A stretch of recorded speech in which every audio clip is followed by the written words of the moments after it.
رمضان میں سب کی بخشش ہو جاتی، سب کی، 4 آدمی نہیں بخشے جاتے، 4 قسم کے مرد عورت۔ اللہ تعالیٰ ہماری حفاظت فرما دے۔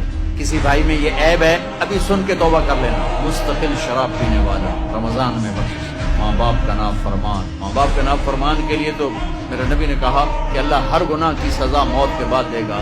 ماں باپ کے نافرمان کو یہیں سے شروع کرے گا اور آگے تک لے کے جائے گا۔ کفر شرک کی سزا بھی موت کے بعد، زنا شراب جوئے کی سزا سود کی موت کے بعد۔ ایک گناہ ماں باپ کی دل آزاری، دل دکھانا، اللہ یہاں سے یہ سزا شروع کرتا ہے اور آخر تک پھر چلاتا ہے۔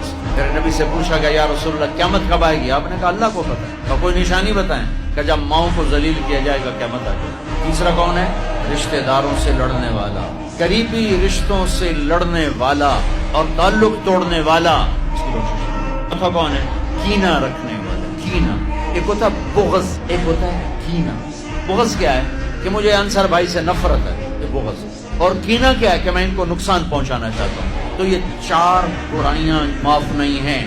ہاں کوئی توبہ کرے تو سب معاف ہوگا، سب معاف ہوگا، سب معاف ہوگا۔